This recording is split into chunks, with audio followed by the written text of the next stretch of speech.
Bangun karier, bangun hati, langkah kecil jadi berarti. Dari niat yang tulus ini, untuk umat kita berdiri. Belajar bekam sop duk telu, pijat tradisional dijaga mutu. Metode bek pitung jadi ilmu, supaya mantap jalanmu. Tahun 2026, peluang baru datang perlahan. Kalau niatmu lurus di jalan, insya Allah jadi ladangan.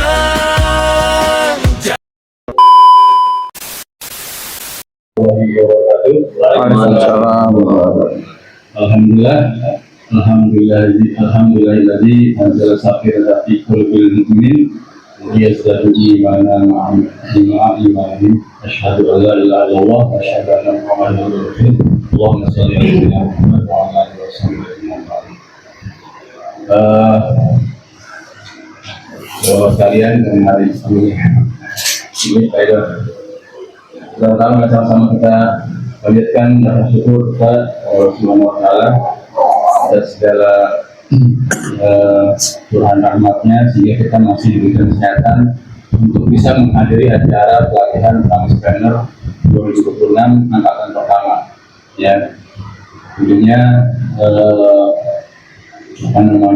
syukur itu kita aturkan karena di momen penting seperti ini kita butuh kader-kader kapis yang handal untuk bisa membantu umat. Ya. Salam sama kita lakukan pada bagi kita Nabi Muhammad SAW, kepada sahabat dan sahabat kita sedang mempunyai yang istiqomah dalam menjalani pembicaraan sampai yang baik. Kita buka acara hari ini pada basmalah. Bismillahirrahmanirrahim. Dan selanjutnya hari ini adalah sesi kedua. Sesi kedua yang berkaitan dengan rangkaian acara Kamis Trainer dari mulai acara kemarin sampai dengan tanggal 7. Jadi ada 4 sesi. Ya, ada 4 sesi dan hari ini adalah sesi kedua. Ya. Dan pembicara hari ini atau materi ini adalah Ustaz Ismail. Beliau datang jauh dari Bogor ya. Dan hari ini akan membawakan materi seputar ya, ya, lebih lengkapnya materi tentang akidah dan akhlak seorang terapis Ibnu Nabawi yang berkam SOP IPTNI. Ya, jadi nanti akan diinformasikan atau dipaparkan tentang sejarah bekam, definisi bekam, manfaat bekam, dari hadis bekam dan praktek bekam. Ya, insya Allah sampai dengan sore nanti ya. Baik, panjang malam, mari sama-sama kita dengarkan paparan dari Ustaz Ismail. Oke. Sebelumnya kita baca masalah berkatnya. Al-Fatihah.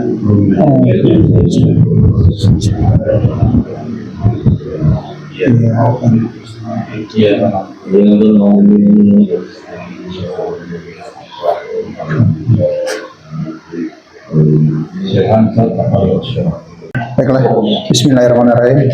Assalamualaikum warahmatullahi wabarakatuh. Innalhamdulillah nahmaduhu wa nasta'inuhu wa nasta'udzu billahi min syururi anfusina wa min sayyiati a'malina.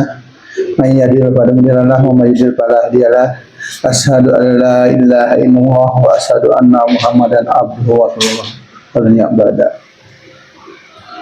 Allahumma la sahla illa ma ja'altahu sahla wa anta taj'alul ajna ijasita sahla. Pertama-tama marilah kita panjatkan puji syukur kepada Allah Subhanahu wa Ta'ala, yang mana pada hari ini kita masih diberikan nikmat sehat, nikmat iman, sehingga dapat berkumpul ya, insya Allah di tempat yang dirahmati Allah. Tak lupa salawat dan salam semoga tercurah kepada Nabi kita Muhammad SAW beserta keluarga, sahabat, tabiin pada kita tetap istiqomah mengikuti sunnah-sunnahnya. Baiklah, banyak panjang lebar saya sampaikan ya. Perkenalkan dulu, namanya nama saya adalah Isnin Kurniawan atau biasa dipanggil Abu Lingga ya. Abu Lingga. Saya itu saat ini tinggal di Bogor dan Depok sebenarnya. Ya, Bogor, Depok. Tapi lebih banyak di Bogornya. Ya. Aktivitas saya sehari-hari saat ini ada sebagai pertama aktivis terapis ya. Terapis. Terus saya juga sebagai founder dari metode terapis Abu Lingga Method ya. Abu Lingga Method itu berposisi tulang belakang. Kalau dulu terkenal kiropraktik, PST Alim namanya, pijat sendi tulang, Abu Lingga Method. Terus saat ini saya tercatat sebagai trainer dan penguji hijamah atau bekam nasional di PTNI. Sebelumnya saya aktif di PBI ya, di sebelahnya. Qadarullah karena ada satu hal kita hijrah di PTNI. Jadi bukannya kenapa gimana kita nggak, insya Allah kita nggak bahas masalah KBI-nya atau segala macam ya. Kedua, saya saat ini juga sebagai ketua Depok Project Healthy Tode Pro Heal Depok ya. Terus pembina tim relawan Askarun Nahl Bogor saat ini. Dan saya juga sebagai konsultan kesehatan logistik dan tim Nabawi saat ini ya. Saya punya rumah sehat juga sebenarnya sama seperti kayak di sini ya. Itu namanya rumah terapi. Tapi itu di rumah, tapi kalau di Bogor itu memang seperti ini, tempat tinggal dijadikan terapi. Kalau tinggalnya nggak di rumah itu, gitu ya. Itu sebagai perkenalan ya. Sebelumnya nih nanti kalau di materi itu ada kalau di Nabawi itu kondisinya PBI itu, karena ini materi sebenarnya materi zaman dulu ya. Saya udah bentuk sebenarnya bikin. Qadarullah kemarin itu HP ini hang kan, terus ganti hilang semua, datanya hilang semua. Udah gitu saya juga lupa akunnya, lupa password, semuanya. Karena selama ini kan nggak pernah dipakai ya, jadi kalau udah otomatis kalau dibuka teng gitu. Nah, akhirnya nggak buka semua tuh semuanya. Qadarullah juga laptop tiba-tiba nggak bisa baca hard disk, nggak bisa baca SSD-nya, nol semua. Bongkar, karena diganti di kemarin, ya aslinya nol semua. Data saya belum sempat pindahin. Nah, ada flash disk nih, Qadarullah juga nol semua isinya. Tapi ada dirinya datanya, misalnya ini paten apa gitu. Seperhatian PST saya gitu, datanya kan banyak tuh, tapi isinya nol semua, kosong semua. Saya itu udah pasti ke fasisnya kena virus. Terus tadinya mau dipindahin ke sini, tadi malam, aduh, saya gimana nih? Akhirnya iseng-iseng saya kontak salah satu teman saya di pondok pesantren yang pernah saya kasih materi ini ya. Waktu fotokopinya, tolong dong dikirimin materi bekam saya. Baru tadi pagi dikirim ya pas lagi jalan ke sini. Tadi saya kemarin ada bismillah aja lah, nggak usah pakai inian, katanya langsung aja ngomongnya. Tadi praktek gitu ya. Ya nggak, insya Allah Pak. Ya gitu ya. Nah, saat ini kita belajar masalah tentang bekam atau hijamah ya. Kalau di kita namanya hijamah, bahasa populernya bekam gitu ya. Tapi sebagai muslim kita harus mengejamkan, lebih menggunakan hijamahnya gitu ya, dibanding bekamnya gitu kan. Karena kalau bekam itu kan seluruh tuh, mau di Indonesia, di Cina, di apa kan juga ada bekam, apa namanya beda, ada cupping gitu kan, ada dry cupping, bekam kering ya, ada net cupping gitu dan macam. Jadi kita lebihnya hijamah. Kalau hijamah udah otomatis kita mengeluarkan darah ya. Tapi kalau bekam belum tentu. Ya bekam ada bekam kering, ada bekam api, segala macam gitu kan. Nah, kalau hijama otomatis gitu ya, kita pasti akan makan darah gitu ya. Itu sih. Nah, pertama kita bahas masalah tentang akidah dulu ya, sebelum kita bahas yang lainnya. Akidah tentang penyehat ya. Nah, ini bahwa sehat itu kita harus pahami bahwa sehat dan sakit merupakan milik Allah. Jadi kalau kita ke pasien kita nih bilang ya, ketika sakit pertama kita jangan langsung diobatin, Pak. Kasih tausiah dulu sebentar, Pak, sakit kenapa? Nah, biasanya ya bahwa sakit dan sehat itu adalah milik Allah. Ketika kita sakit, bahwa sakit kita Allah sedang sayang-sayangnya sama kita, gitu ya. Sedang sayang-sayang apa? Kita disuruh istirahat, ya. Seru banyak kalau kita istirahat kan tiduran nih, kita sedang sakit, kita lebih banyak beristighfar, ya kan? Beristighfar. Nah itu. Nah, tapi kan kita pengen sehat. Sehatnya itu apa? Biar sehat itu ada biar ketika kita sehat, ibadah kita lebih maksimal. Itu. Ya, tapi sakit pun tidak boleh sampai mengukuri nikmat. Nikmatnya sehat, nikmatnya sakit. Nikmatnya sakit apa? Ya kita disuruh istirahat. Terus dihapuskan dosa-dosa kita. Gitu. Ketika kita sakit kan, kita sakit itu pertama nafsu makan berkurang. Ya kan, terus badan lemah, ya, terus pokoknya banyak, terus dosa-dosa diampuni, ya, terus kita terus kurang. Nah dari 4 ini cuma 1 tuh, yang lain kan nanti hilang tuh, yang 3, yang 1 yang nggak hilang tuh, dosa kita tetap diamunkan, itu nikmatnya.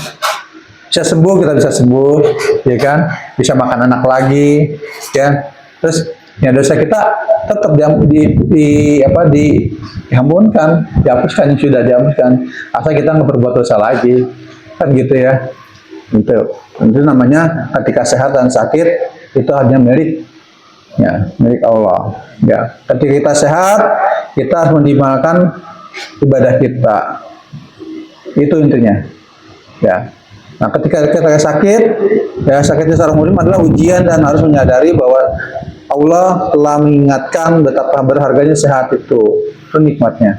Ya, sakit sebagai penggugur dosa-dosa, ya, dan sekaligus menaikkan derajat di hadapan Allah. Itu makanya ketika kita sakit jangan mengeluh, Pak, jangan mengeluh. Banyak kan pasien-pasien kita harus kita ingatkan gitu, ya.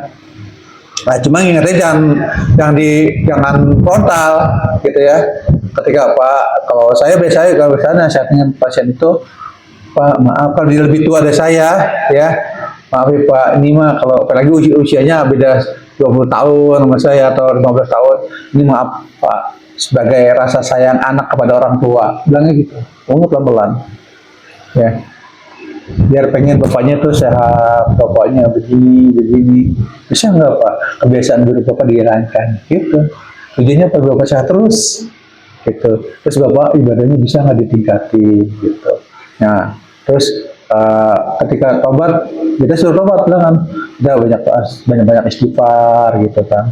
Ketika kita sakit, lebih dekat sama Allah gitu. Nah, jangan kita sakit, mentang-mentang sakit menggunakan dosa-dosa dan sakit juga menyebabkan dari dosa-dosa kita. Orang suruh tobat, Bapak banyak dosa, Bapak harus segera tobat.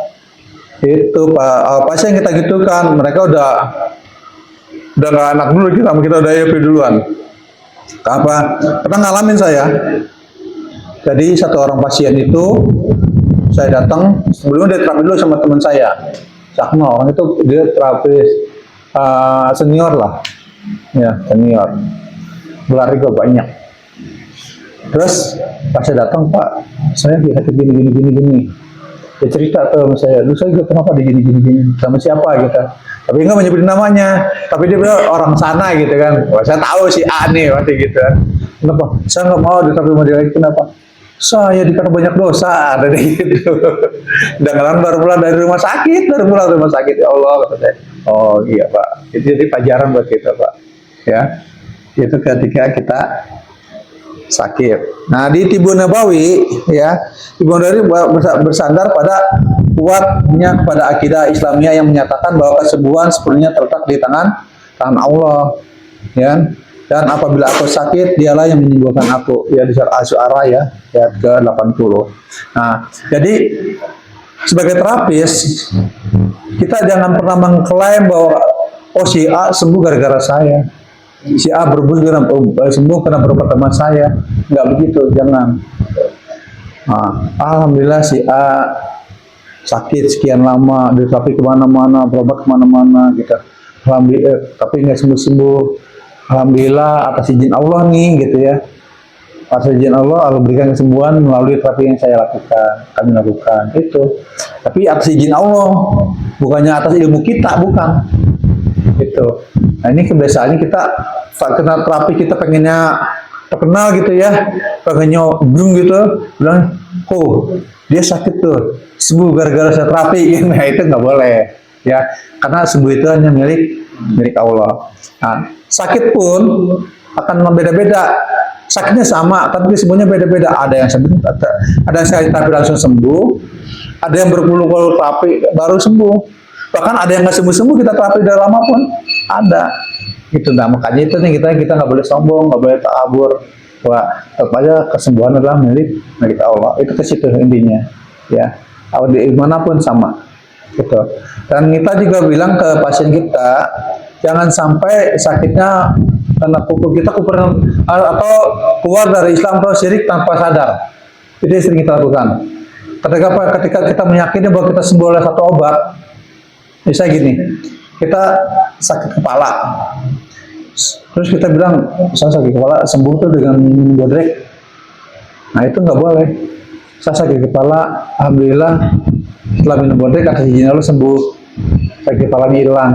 Atau alhamdulillah setelah kepala saya vertigo, pusing segala macam, alhamdulillah setelah dibekam atas izin Allah sakitnya hilang. Itu harus selalu itu yang kita kuatkan. Itu hubungan dengan akidah kita. Maksudnya jangan sampai kita kupur tanpa kita sadar. Gitu kan, ada banyak kan orang sakit minum obat ini, atau sakit udah stroke udah ditopongnya, gara-gara topong sembuh dengan topong aja. Nah, terus tuh kan dia gara-gara sembuh gara-gara ditopong. Nah, itu nggak boleh. Nah, dia sembuh kita tahu setelah ditopong, atau alhamdulillah atas izin Allah sembuh melalui dengan teknik topong, sembuh dengan teknik bekam, sembuh dengan akupuntur, sembuh dengan ini, dengan apapun. Jangan pernah melepaskan Allah dalam segala hal. Ini akidah sebagai seorang terapis, ya, itu kita nggak boleh menyampingkan Allah ya. Kemudian dalilnya apa? Dari Ibnu Mas'ud, dia berkata Rasulullah SAW menyampaikan hadis tentang malam ketika ini tentang sejarah di perintah bekam ya, hijamah ya. Dari Ibnu Mas'ud, dia berkata Rasulullah SAW menyampaikan hadis tentang malam ketika beliau diisrokan, bahwa beliau tidak melewati sekumpulan malaikat, melainkan mereka memerintahkan kepada beliau, perintahkanlah umatmu untuk melakukan hijamah. Hijamah itu adalah berbekam. Nah, jadi jelas ya bahwa pengobatan ini adalah pengobatan Nabi, gitu. Ya, pengobatan yang dianjurkan. Nah, tapi ini kan jarang dibahas ya, saudara. Tapi dari mana? Ketika malaikat berkata, malaikat kan tidak punya hawa nafsu, ya. Ketika malaikat berkata, maka itu kata malaikat atas perintah siapa? Atas perintah Allah kan? Karena malaikat nggak akan berkata kata apa kalau nggak diperintahkan sama Allah. Itu. Nah, makanya ini cuman Allah tidak menyuruhkan langsung kepada Rasulullah, tapi melalui malaikatnya. Beda ketika kita melaksanakan sholat ya, dari 50 rakaat ketemu Nabi Adam, ketemu Nabi ini kita, Pak Umar pun nggak akan sanggup, akhirnya dikasihnya di kita sampai ke 5 waktu, 5 waktu dalam sehari semalam gitu. Tapi kan kita bahas itu terus itu tentang ya, karena memang itu utamanya. Nah, ini adalah pengobatan adalah sunnah aja ya, karena di dalam Islam itu bukan hanya dengan hijamah aja, pengobatan tuh bisa dengan herbalnya ya. Ada delima, ada madu, ada zaitun, ya, ada jahe, ada namanya semangka, ya, ada kurma. Itu disebutkan kurma itu di dalam Al-Quran disebutkan kalau masalah banyak 21 kali di dalam Al-Quran. Jadi kita makan kurma setiap hari itu bagus. Ya, ya intinya kurma ya. Nah, ya, pokoknya intinya bagusnya ya kurma yang gitu aja. Ya, ini kita. Nah, Tib Nabawi, pengertian Tib Nabawi, Tib Nabawi adalah merupakan sebuah sistem pengobatan yang bersifat menyeluruh, yaitu mengobati penyakit tidak saja dari aspek fisik, tetapi juga dari aspek spiritual, mental, dan emosi. Nah, itu tujuan dari terapi dari Tib Nabawi ya, atau pengobatan Islam itu bukan hanya pengobatan kita fisiknya yang kita sembuhkan, bukan. Utamanya adalah pengobatan spiritualnya, akidahnya. Gitu ya, karena orang yang sakit itu gampang banget dengan timbulnya dengan kesyirikan. Paling dekat orang sakit itu dengan kesyirikan. Jadi tugas kita di situ mengembalikan, ya, pandangan fisik aja, kalau fisik udah pasti, tapi yang paling utamanya adalah akidah dulu. Tanya ketika ada muslim, Pak, bagaimana sholatnya selama ini? Kalau bisa kurang sholatnya bentang, oh waktu ini Pak diperbaiki sholatnya. Itu ya, intinya kita sebagai ini tugas sebagai seorang terapis bekam atau hijamah. Sebenarnya bukan kamar hijamah aja, sakit terapis apapun kita harus seperti itu akidahnya, ya. Terus mengembalikan emosi, ya, emosi itu kan kadang-kadang orang sakit pengennya marah aja kok, ya, marah. Nah, marah-marah itu kadang-kadang juga kalau marahnya terpendam, maka akan menimbulkan benjol-benjolan di tubuh kita. Kayak orang tumor itu, banyak tumor, kanker itu biasanya ada amarah yang terpendam. Dia atau ada hubungan yang tidak baik dengan keluarganya atau salah satu hubungan keluarganya. Gitu, itu nggak salah satunya. Nah, terus mengembalikan mental. Kadang-kadang orang sakit itu mentalnya down. Dia biasa gagah, tiba-tiba nggak bisa ngapa-ngapain. Itu mentalnya turun. Terutama orang-orang stroke ya, turun sekali. Nah, mengembalikan mental orang stroke itu, jiwanya, semangatnya itu yang berat. Gitu. Ya. Tapi insya Allah kalau kita sudah berhubungan dengan ini bisa. Ya, tujuan dari Nabawi adalah mengembalikan kekuatan fitrah agar tubuh dapat mengobati dirinya sendiri melalui proses kimia tubuh yang sangat kompleks. Nah, di dalam Tibu Nabawi ini kan karena Tibu Nabawi aja ya, di pengobatan modern pun, holistik pun ya, meyakini di pengobatan barat dan Cina itu meyakini bahwa tubuh kita bisa mengobati sendiri. Itu otomatis. Contoh gini, kita batuk, flu, pilek, jangan minum obat. Jangan minum obat, akan sembuh. Cuma mungkin prosesnya lebih lama, ya. Tapi akan sembuh sendiri, ya. Akan sembuh dengan sendiri. Terus orang jatuh, orang keseleo, nggak usah diurut, dimin aja. Tapi 2 minggu sakitnya hilang. Ya, cuman kadang-kadang kalau terjadi dislokasinya tetap nggak berubah. Dia akan cacat atau segala macam gitu kan. Tapi kalau dengan diobatin, diterapi, silakan dia bisa minimalisir kedislokasinya atau cacatnya gitu. Maksudnya secara orang patah tulang, ya, patah tulang itu bisa patah sini. Kita dimin aja udah 8 jam nempel sendiri. Ya, cuma nempelnya nggak sempurna. Ya, bentang-bentang lah tulangnya, kena itu pasti dia sembuh dan sakitnya lama-lama hilang.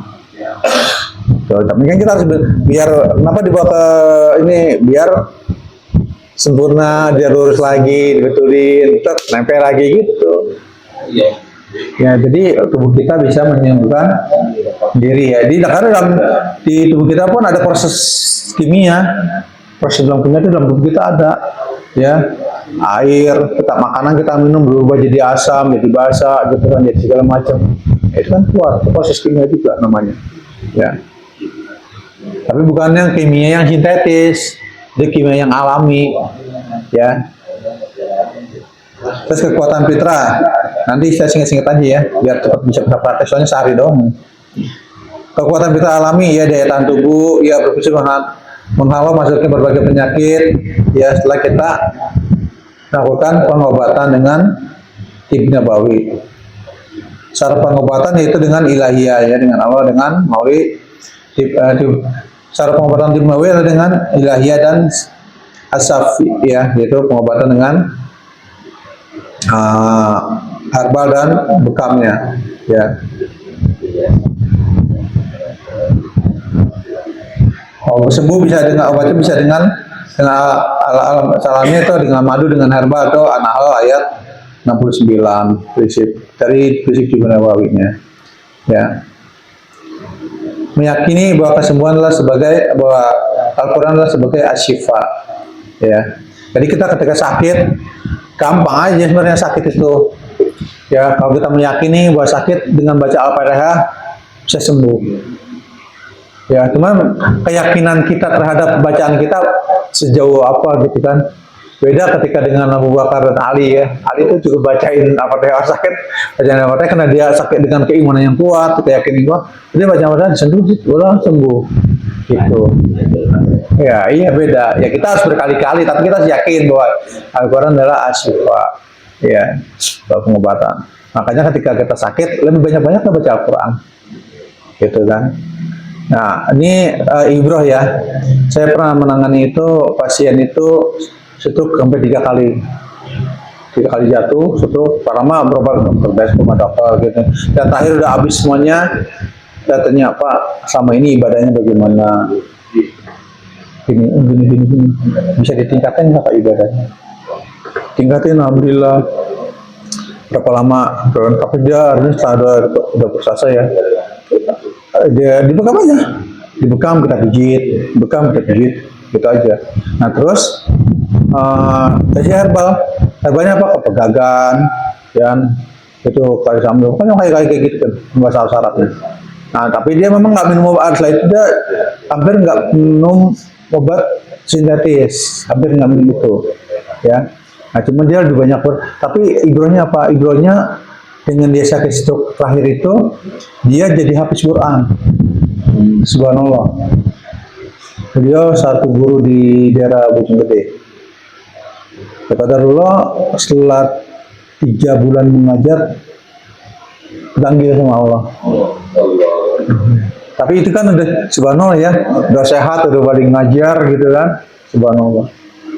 Gitu. Itu kejadiannya tahun 2000 berapa ya? Sana sekitar 2012-an. Nah, ya tapi itulah tempat ketika sembuhnya, bukannya kena kita, tapi kalau mungkin dia jadi hafiz Qurannya, dia sering baca Qurannya, ibadah ditingkatin, ngomongnya nggak ada pelo-pelo sama sekali, sehat benar-benar, subhanallah. Ya padahal ya memang mungkin itu hidayahnya Allah di situ, gitu. Hidayahnya Allah bahwa ketika dia sakit dia jadi hafis Quran, dia bisa gini sembuh, Allah berikan hidayah. Ibrohnya kedua juga sama mertua saya gitu, ya. Mertua saya sakit sama juga, wah udah gini-gini. Akhirnya saat akhir hidupnya itu, sebelum meninggalnya bahkannya, malamnya dia ngaji di masjid, dia azan, dia jadi imam, terus pulang dari masjid dia beres-beres rumah, olahraga, itu sehat, olahraga dulu, olahraga, sholat duha, habis sholat duha meninggal, pagi-pagi jam 9 pagi, itu. Setelah selesai sholat duha, itu ya, sakitnya, aduh, sedang sakitnya, ujian sakitnya dari yang gulanya sampai 980. Tensinya sampai di atas 200, asam lambungnya wah udah luar biasa. Alhamdulillah nggak stroke. Udah sembuh itunya semua, tiba-tiba datang kista di punggungnya sini, ya, sampai infeksi, ya infeksi sampai benana, hari dioperasi. Tapi alhamdulillah atas izin Allah semuanya itu sembuh tambah berbekas. Setelah dioperasi tiap pagi saya bersihin jaringan-jaringan yang rusak-rusaknya itu kayak orang diabetes tapi yang lukanya udah sampai itu kan jaringan dipotong, dikasih obat gitu ya. Itu tersiksa tiap pagi, makanya dia nggak mau nemuin pagi katanya. Aduh udah pagi lagi ya gitu. Kenapa itu ketika itu bisa ya, tapi bilang Pak ini Allah sedang menggugurkan dosa-dosa Bapak insya Allah gitu.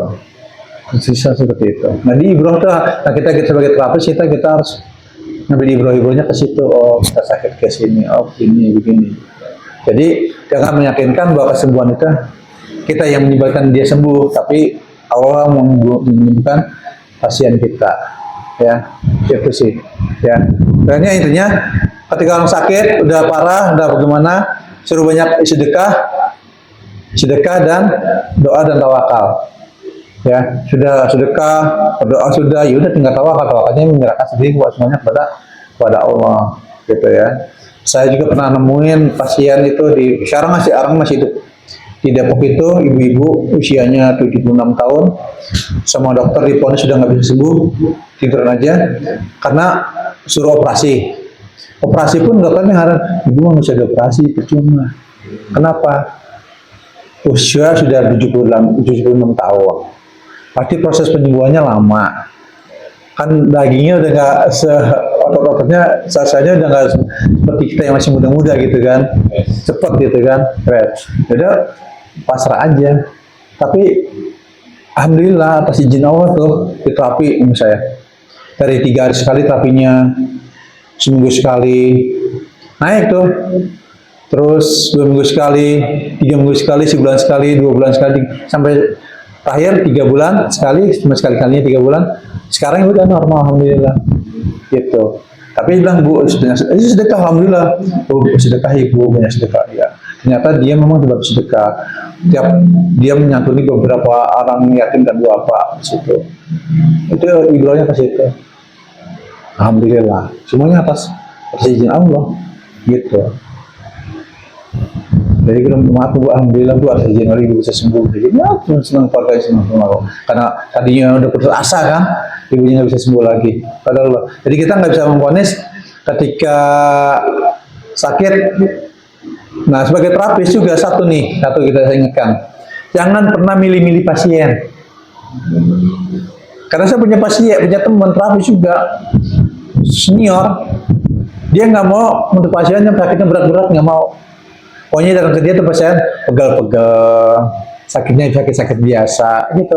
Kalau lihat datang pasien stroke yang udah parah nggak mau nanganin, udah gitu duluan dia.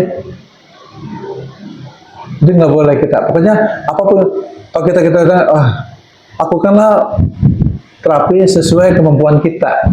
Tapi kita jangan memaksakan gini. Wah ini sakit gini udah. Udah pokoknya sesuai dengan orang gini, mending kita pegang, kita sentuh supaya apa? Ya, sentuh dengan rasa sayang kita, rasa kita kepahaman. Jangan yang ekstrim aja dulu.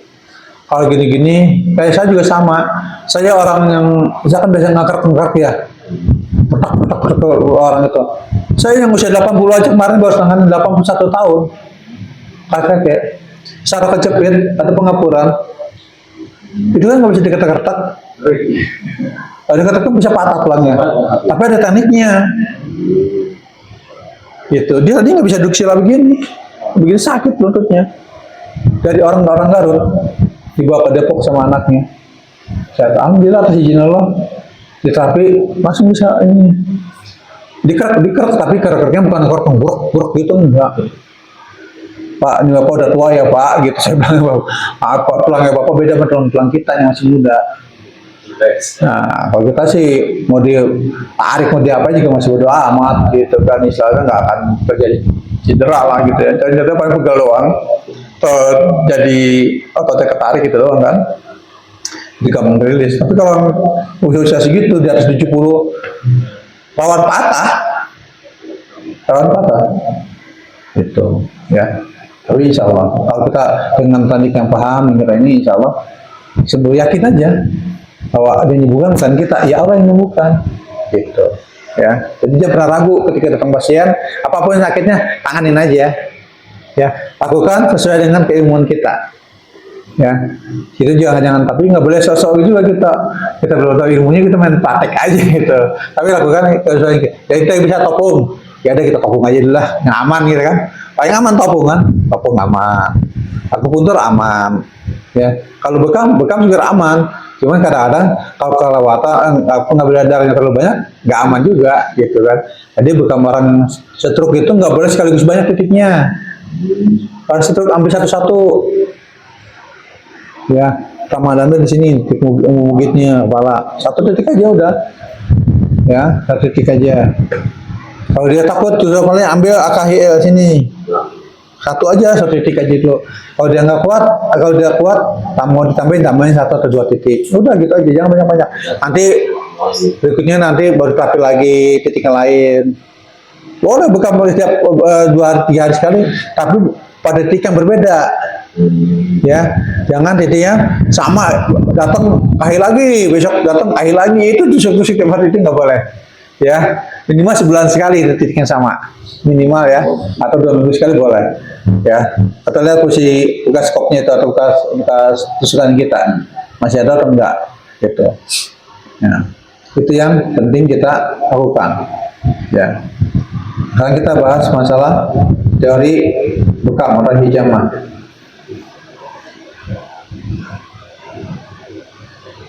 Bekam itu ya bahasanya bekam, atau bahasa Melayu bekam. Kalau bahasa Jawa apa cantuk? Bahasa Jawa namanya cantuk. Kalau di bahasa Sumbawa namanya tangkik. Itu sama aja sebenarnya. Kalau kita di bahasa Arab itu ya hijamah. Ya. Kalau di luar negeri ibarat itu namanya blood cupping. Blood cupping. Atau kalau di Cina itu atau bahasa Mandarinnya Palhaupuan, ya gitu. Ya, pakai sama semua. Pakai kop itu sama semua. Iya. Bahasa Sunda ya. Tapi titiknya sama juga. Iya, titik sama. Jadi kadang-kadang kalau kita kan di sunnah kan cuma ada beberapa titik bekam sunnah kan ada beberapa titik aja, ada 9 titik itu. Ya, nah paling ditambah nanti titik keluhan nanti. Nah nanti tuh bekam itu ada beberapa titiknya, titik sunnah, titik kesehatan Islam, sampai titik keluhan. Tuh. Jadi ada ini ya. Nah terus nanti gini. Pengobatan pun yang Tib Nabawi itu tidak semua pengobatan yang itu dianggap Tib Nabawi, kayak pasdu gitu ya. Pasdu itu nggak termasuk Tib Nabawi, tapi dia pengobatan kedokteran Islam. Oh, di luar Tib Nabawi ya? Iya, di luar Tib Nabawi. Yang di Tib Nabawi itulah hal jamaah karena sudah ada hadisnya, ya, dengan herbal, ya. Herbal pun nggak semua herbal yang bisa disebutkan masuk di Nabawi.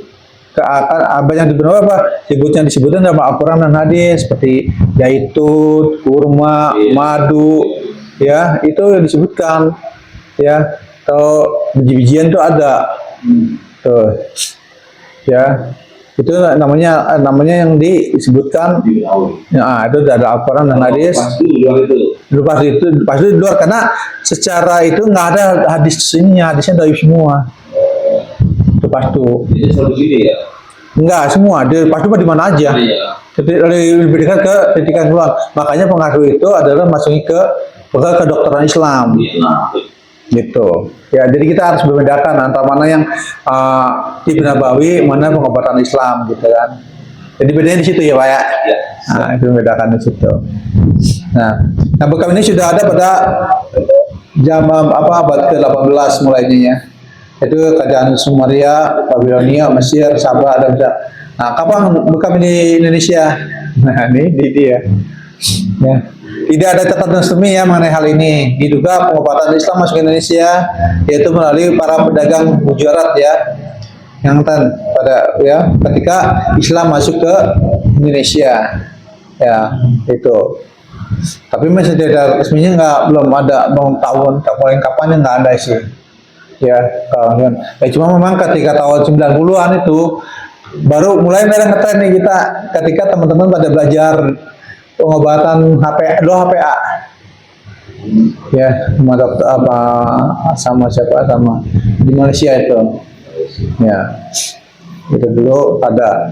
Ya, tapi pengelolaan program ini berkembang pesat di Indonesia sejak tahun 90-an, terutama dibawa oleh para mahasiswa yang bekerja di Indonesia yang pernah belajar di Malaysia, kan? India dan Timur Tengah. Itu baru dikuatkan di kita. Ya.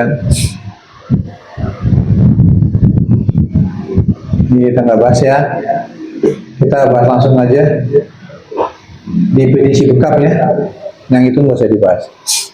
Definisi bekam adalah suatu proses membuang darah dan tatis ya, yang diam atau SPS yang berbahaya di dalam tubuh melalui permukaan kulit ya. Jadi bekam itu aja proses pengeluaran darah. Caranya apa? Pertama kita dikop untuk melakukan pengumpulan darah ngumpul situ, atau sebagai juga kop pertama itu adalah sebagai buat kebal biar baal kulitnya ya, ketika kita tusuk dia nggak sakit. Tuh. Setelah itu kita buka, kita tusuk, melakukan toreha, bisa ditore atau bisa dengan disayat, dengan sayat atau dengan jarum. Ya, biarlah dengan jarum. Setelah itu kita kop lagi, keluarkan darahnya, kita tunggu 2 menit, kita keluarkan, setelah itu baru kita bersihkan darahnya. Itu namanya definisi dari bekam. Ya. CPS adalah causal pathological substansi ya, adalah zat penyebab penyakit. Nah itu dari makan-makanan yang kita makan setiap hari ya. Salah satunya adalah toksin yang merupakan endapan zat kimia ya, yang tidak dapat diurai dalam tubuh kita. Makan ada tuh kita makanan biasanya yang kita perlu itu kayak zat-zat perasa gitu kan, perasa atau penyedap, mecin, segala macam itu kan kadang-kadang nggak bisa terserap ke tubuh kita. Nah dia numpuk di luar-luar ini, pembuluh darah kita, gitu. Nah makanya ketika kita bekam dia diangkat tes ya. Bekam ini adalah adanya di pembuluh darah kapiler di bawah, paling luar, ya, bukan yang di ini, iya bukan pembuluh darah pena bukan. Ya, bukan. Apalagi arteri, kalau arteri muncrat darahnya, ya, oke. Itu kayak pemanis, pewarna ya itu ya. Terus keutamaan bekam, nah ini dia. Yang tadi sudah dijelaskan, ada hadisnya tentang ketika Rasulullah kenapa harus bekam? Ketika Rasulullah diserokan, maka beliau ya tadi riwayat Ibnu Majah itu hadisnya ya dari Ibnu Mas'ud menyampaikan bahwa tentang kalau ketika beliau diserokan bahwa beliau tidak melewati sekelompok malaikat, melainkan mereka menyatakan untuk berbekam atau hijamah. Ini dalil-dalilnya ya. Terus hukum mempelajari bekam atau hijamah, hukumnya kalau Imam Al-Ghazali berpendapat yang dinukilkan dalam kitab Tasriful Fil lil Muslimin Mu'asyir dari Yusuf Qaradawi pada halaman 235 dan 236. Bekam adalah termasuk fardu kifayah. Jika di suatu wilayah tidak ada seorang yang mempelajarinya, maka semua penduduk akan berdosa. Namun jika ada salah satu orang yang telah melaksanakan atau serta memadai, maka gugurlah kewajiban dari yang lain. Gitu. Nah, sebenarnya kita kalau bisa dalam satu rumah harus bisa bekam, asal dalam satu rumah ya. Gitu. Kenapa? Minimal buat kita dan keluarga. Ya, minimal buat kita dan keluarga, kan gampang bekam mah, susah. Yang penting kita tahu titik-titiknya. Ya, titik-titik benar gini. Ketika kita titik-titik sunnah itu dengan gak usah banyak-banyak titik lah. Titik sunnah ketika yakin dengan titik itu, ya bisa menyembuhkan penyakit ini yakin ya, insya Allah bisa sembuh. Gitu. Saya punya teman bekam cuma 1 titik doang, pasiennya banyak. Bahkan sampai dia luar biasa. Karena dia meyakini, oh ketika ada sakit ini, kasih nomor titik ini. Terus kalau saya juga bukannya nggak meyakini ya, tapi pengennya lebih maksimal gitu ya. Makanya minimal saya paling sedikit 5 titik, paling sedikit ya. Ambil vitamin 5 titik. Kalau 1 titik jarang saya lakukan. Ya. Nah kalau lihat kondisinya, Jadi saya ambil titik, kalau orang lama itu saya ambilnya 1 titik, lihat, oh dia ternyata masih kawat, tambah 1 titik lagi, 1 titik lagi, gitu aja pelan-pelan. Jangan langsung buruk, langsung banyak. Apalagi orang stroke jangan langsung banyak, bro. Kalau langsung banyak, takutnya ampal. Ya, cara kalau banyak dia lemes, pingsan. Iya, kan kadang-kadang orang kan tetap aja itu tetap ada yang ada yang energi yang keambil juga, nggak semuanya darah kotor. Itu walaupun darah kotor, mayoritas darah kotor gitu kan. Tapi kan nggak semuanya. Karena ketika tubuh kita lakukan sesuatu dalam tubuh kita kan, tubuh kita pasti mengeluarkan energi itu. Jadi kita bisa lemes. Gitu. Makanya ketika orang pasdu itu, yang bukan pasdu, donor ya. Donor itu kalau lemes nggak boleh, nggak diboleh. Makanya kadang-kadang habis donor kan dikasih makan gitu, kasih telur, kasih bubur kacang hijau, kasih macam gitu. Maksudnya biar nggak lemes, gitu ya. Kapan waktu berbekam? Waktu berbekam itu pada hari-harinya ya, hari Senin, Selasa, atau Kamis, bertepatan dengan tanggal 17, 19, dan 21 bulan Hijriah. Ya, itu grade pertama.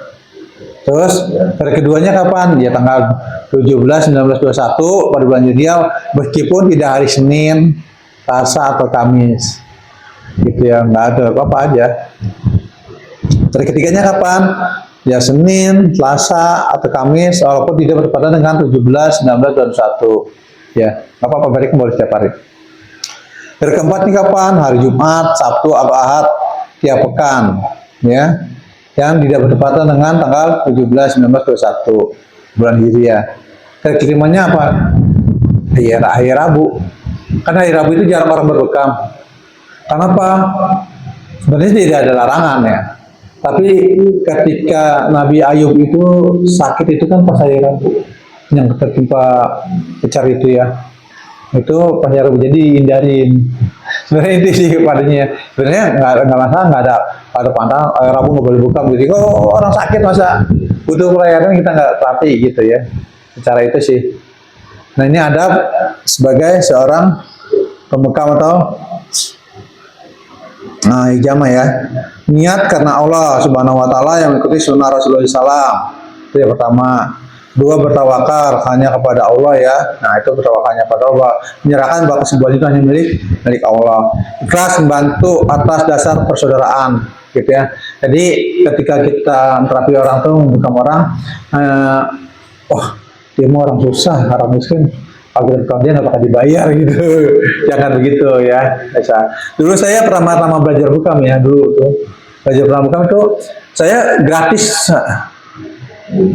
Yang datangnya siapa yang saya terapi? Pemulung. Saya datangin lapa-lapa pemulung. Bener. Lapa pemulung saya datengin. Saya terapi itu 20 orang, 30 orang seharian. Dari pagi sampai sore. Terus besoknya lapa pemulungan lagi saya datengin gitu. Itu dulu. Nggak dibayar. Tapi walaupun nggak dibayar ya, mereka kadang-kadang suka punya kesadaran ya. Ya satu orang 5.000, ada berapa pas saya pulang tuh dikasih lah ongkos gitu ya, walaupun kita nggak minta. Nah berikutnya mereka datang, artinya kan datang ke rumah dari terapi, sakit atau terapi, ngasih itu sama saya 30.000, ada yang 50.000 ya. Tentu saya nggak minta ini ya, nggak minta tarif waktu pertama-tama itu. Ya, kalau sekarang juga sama, saya nggak pakai tarif, nggak apa-apa gitu ya. Kadang-kadang ya ngomong ada, kalau dia nanya, lihat, kalau orang mampu ya kita bilang, kalau orang mampu ya itu ada bisa kembali, nggak ada pun tidak masalah. Sampai saat ini saya begitu. Ya, terus utamakan dalam keadaan wudhu ketika kita melakukan bekam, bersikap ramah dan bersahabat. Ini adab ya. Berdialog, sampaikan pesan-pesan hikmah. Nah, terus hal yang itu nanti kasih nasihat ya. Bagaimana cara berhenti ini, yang rokoknya, yang apa, yang nggak baik-baiknya lah kita nasihatin kita. Ibadahnya seringan. Nah, dan pakaiannya harus rapi. Kita juga sebagai terapis jangan pakainya benar-benar terapis, pakaiannya dekil, ya. Kenapa? Karena kalau kita pakai kita rapi, pasien itu akan menilai kita bersih. Iya, ada pasti bayarannya akan beda. Ketika dengan orang pakainya datang dekil, pakai pala gini gitu kan. Oh, iya, kalau ada tambahnya. Itu penting langsung. Iya. Gitu. Ya. Itu harus kita utamakan. Karena ada saya juga punya teman terapis, asal itu bahkan kok bekamnya aja kantong kresek, udah deki-deki lah begitu, aduh, itu terapis buat obatin orang. Kalau alam kamu seperti itu gimana anak orang mau sehat, saya bilang. Bikin steril alat-alatnya, gitu, hindari yang hanya kotor-kotor gitu. Itu kesian. Itu gimana orang mau menghargai antum, gitu. Ya, jadi itu penting penampilan kita. Apalagi jangan sampai badannya bau, ya. Kalau bisa pakai minyak wangi, gitu kan. Kadang-kadang kita kan ngadepin orang ya, ngadepin orang itu ya minimal penampilannya harus sopan lah, bersih, gitu ya, wangi, gitu ya. Karena kita sendiri pun kalau ngeliat orang yang badannya bau kan gak enak, kan gitu, ya. Terus berdoa sebelum melaksanakan bekam, tidak membekam melawan jenis. Nah ini yang utamanya ya, tidak membekam melawan jenis. Kenapa? Karena berhubungan dengan aurat. Nah namanya bekam ada pasti buka-buka, bekam punggung sini, udah pasti buka baju, ya kan? Minimal punggungnya kelihatan sama kita. Dia berpikir yang enggak gitu ya. Setan bermain. Kalau bisa dihindari untuk bekam lawan jenis. Walaupun ada teman kita yang di sono ya, yang sebelah sono itu laki-laki bekam perempuan laki-laki. Ada. Dan kita Kemenkes lagi. Luar biasa, insya Allah. Kalau istri nggak apa-apa, mahram itu namanya karena ya, dan namanya mahram ya, mahram silakan, ya. Tapi jangan bekam ipar nggak boleh, ya, karena ipar bisa jadi neraka. Ipar itu nggak boleh, ya, nggak boleh. Jadi punya adik ipar, jangan dibekam adik iparnya kalau perempuan jenis. Kalau adik ipar laki-laki sejenis nggak masalah, tapi adik iparnya perempuan, gitu ya. Kita yang bekam ya jangan, gitu, ya. Seperti itu nggak boleh, ya. Godaannya paling berat teman sama ipar loh sebenarnya, ya. Makanya kalau satu rumah, kalau bisa jangan ada ipar kita yang perempuan, ya. Kalau satu rumah tuh. Ya kalau perempuan nggak boleh gitu ya, khawatir. Kalau bisa kalau bisa kita hindari, gitu. Ya. Terus ini satu ya, maaf ya bagi yang merokok. Di sini saya sebutkan tidak merokok. Ya. Kalau bisa sebagai terapis nih, ya harus berhenti. Kenapa? Rokok itu, ini maaf ya. Kita kan sebenarnya pada ini, tapi kalau kita meyakini dalilnya apa? Kalau saya sendiri mengharamkan rokok, dalilnya apa? Dalilnya didorong. Janganlah engkau menyakiti diri sendiri dan menyakiti orang lain. Ya, itu kenapa? Ketika kita merokok, ya, kita ngisep asap ya merokok ya, gitu. Nanti kalau kita ini yang juga atau tapi itu masih gini, bahkan teman-teman saya yang bukan ini ya, bukan di PTNI dan bukan di PBI gitu ya, di luar itu terapis. Subhanallah, kalau rapat sama saya 5 bungkus di depannya itu rokok, katanya kasih gitu kan, gimana nasihatin orang gitu kan. Subhanallah. Ya, tapi itu memang kembali sesuatu yang dibenci sama Allah. Masa kita mau melakukan yang dibenci sama Allah sih gitu. Jatuhnya minimal kan makruh tuh, ya kan?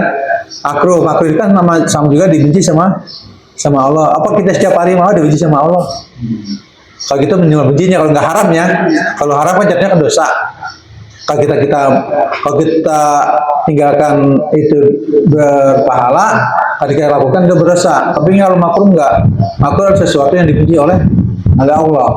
Kalau bisa, ini harus disampaikan, ya.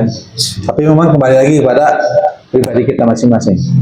Ya, kalau tapi kewajiban saya untuk menyampaikan, gitu ya. Tidak mensinergikan terapi bekam dengan terapi lain yang bertentangan dengan syariat.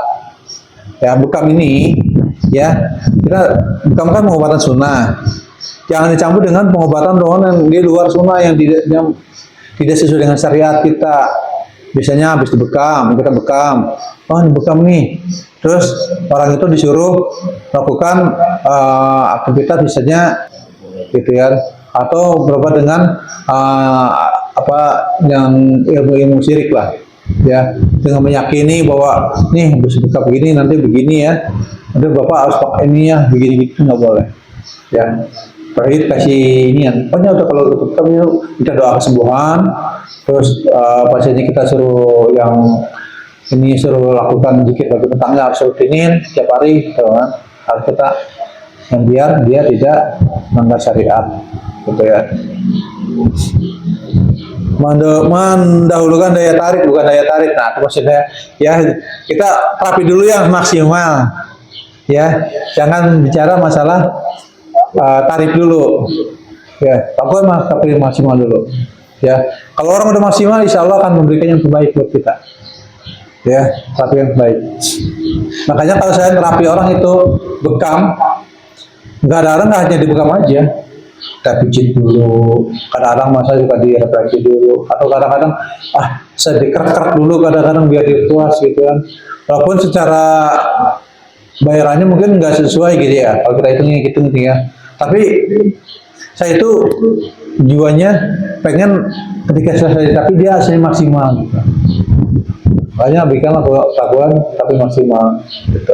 Tapi nanti beda dengan kita ketika terapi di klinik.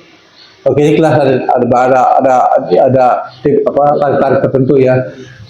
Bekam berapa, pijat berapa, ini berapa, buat ini berapa itu kita bikin.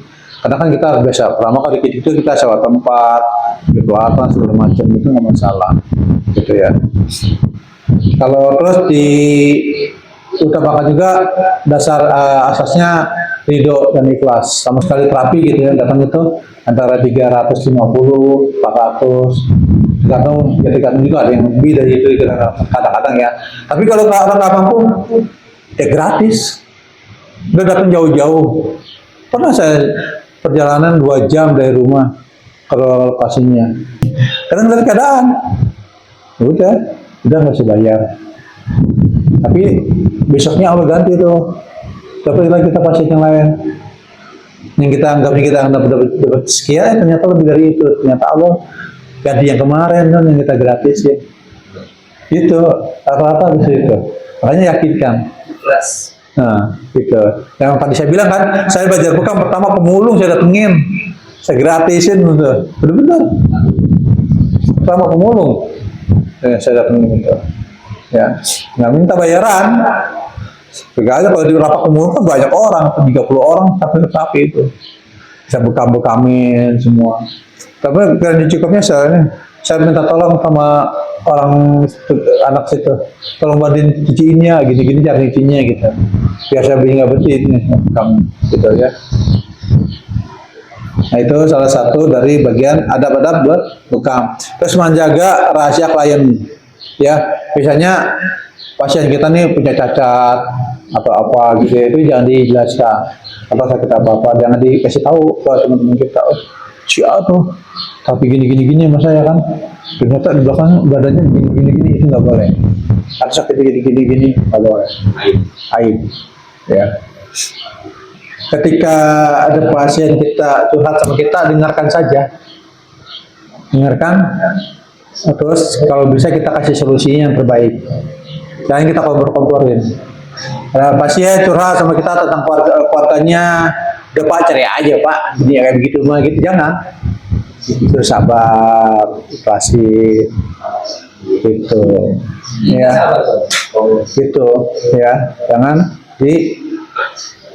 gini kan, ujian, sakitnya apapun, ada ujian. Karena saya ini enggak, ya banyak tuh pasien curhat sama kita, saya gini. Terus yang aneh-aneh mintanya banyak, Pak saya pengen terapi yang bisa kuat begitu, bisa nggak? buat makan. Ya. Ah, begitu. Banyak yang minta gitu. Saya bilang ya, kalau saya bilang, oh gampang kalau gitu. Ajak konsultasi suami istri ke sini. Tanya, masalahnya apa? Itu.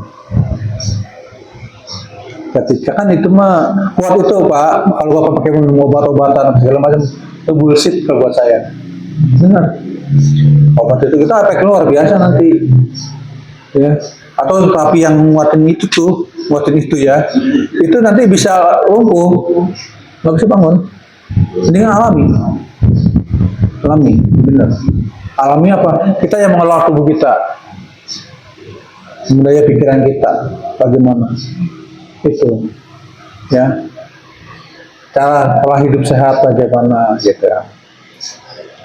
Di usia 60 kita masih bisa 2-3 kali satu malam, itu aja. Ya, itu bagaimana cara manage-nya, durasinya biar lama bagaimana, itu bisa dimanage sebenarnya. Bukan dengan obat Pak, bukan. Ya, jadi kalau ada terapi gitu, sih banyak. Malam-malam Pak bisa pijit nggak? Malam-malam jam 12 minta pijit. Itu ada di luar. Apalagi bisa pijit ngeluarin ini nih. Saya nggak pernah terima kayak gitu. Jangan Pak, kalau bisa ya hindarin, gitu ya.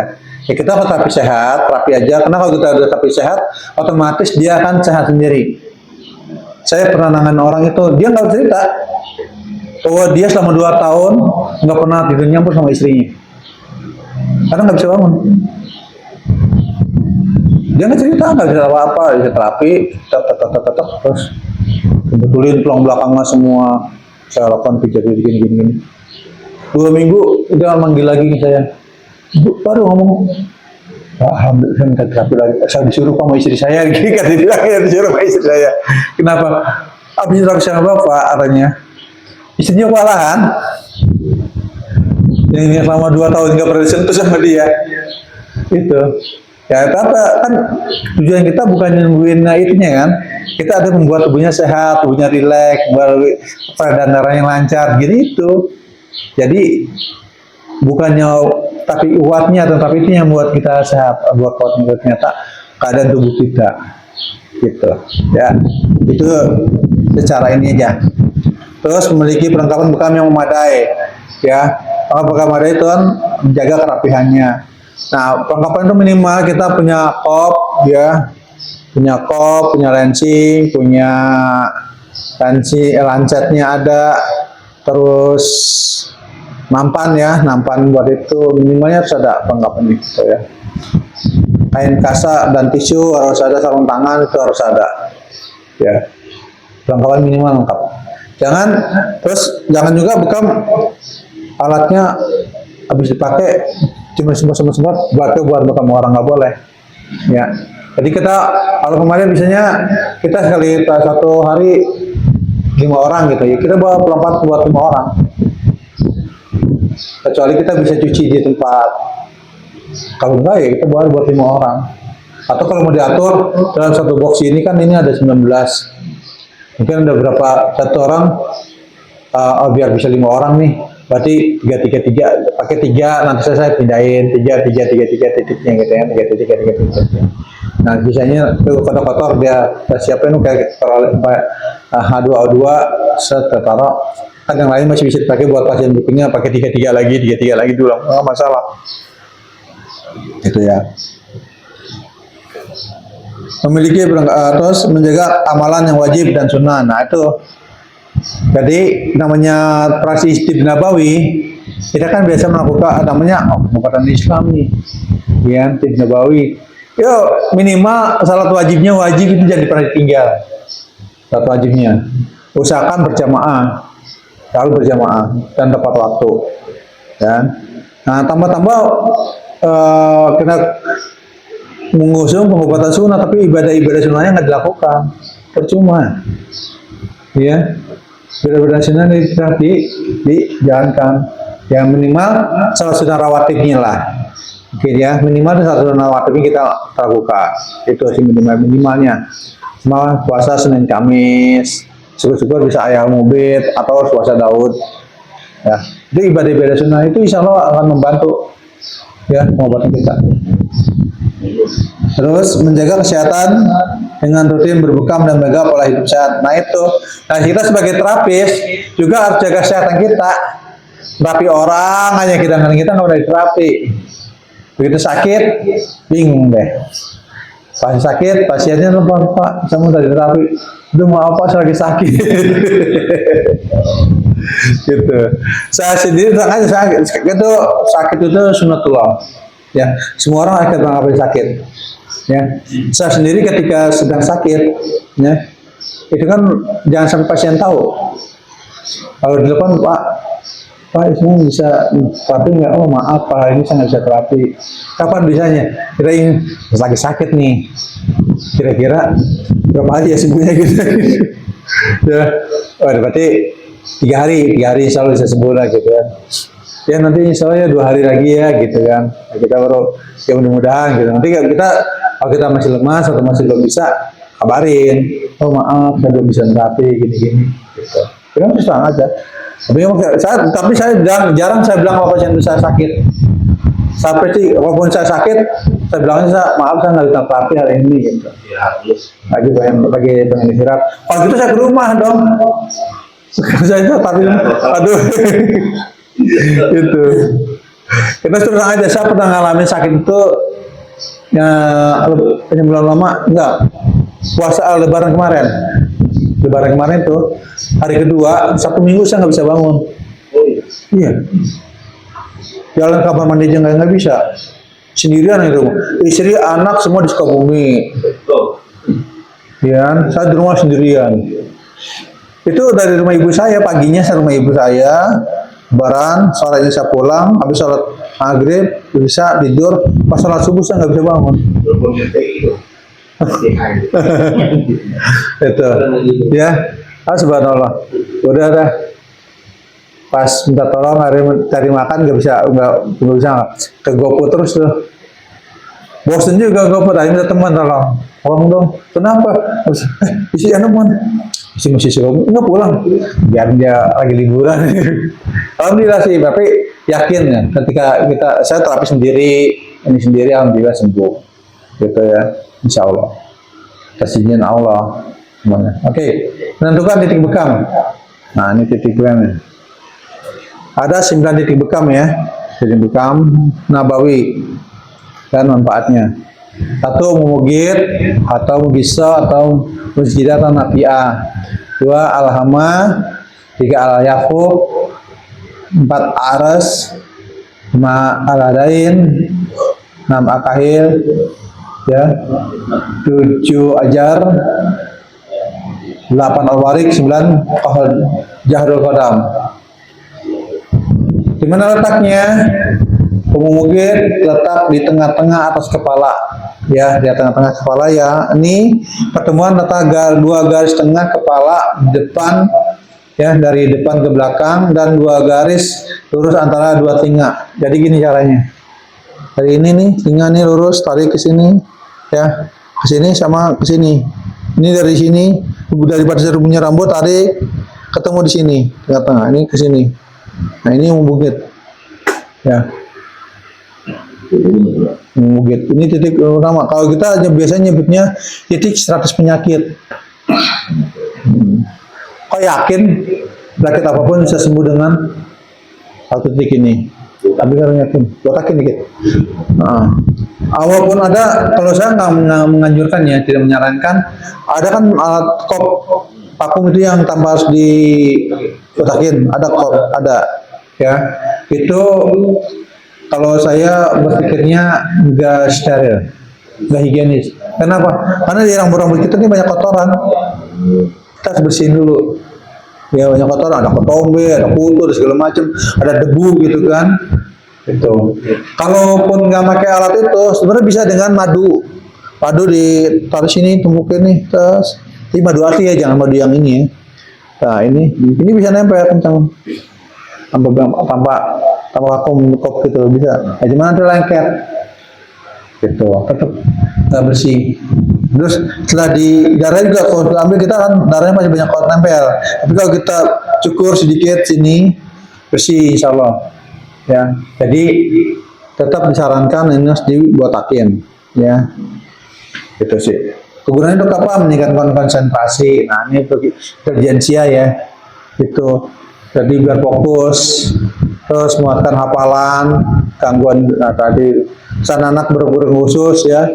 Anak-anak yang berkebutuhan khusus yang ABK itu insya Allah bakal sini. Usia dari anak-anak usia berapa sih yang bisa dihitung? Sebenarnya bukan nggak ada batas usia, selama masih bisa kita lakukan. Tapi demi kehati-hatian, ya demi kehati-hatian ya. Kalau saya nggak kehati-hatian ya lakukan pada anak-anak yang mungkin usianya setelah di atas 4 tahun. Ya, walaupun cucu saya baru beberapa bulan sebekam. Padahal terus nangis nggak betul-betul ini bicak nawa yang nangis ya. Terus ternyata masuk angin, dia nggak tahan. Saya dibekam cuma 1 titik aja.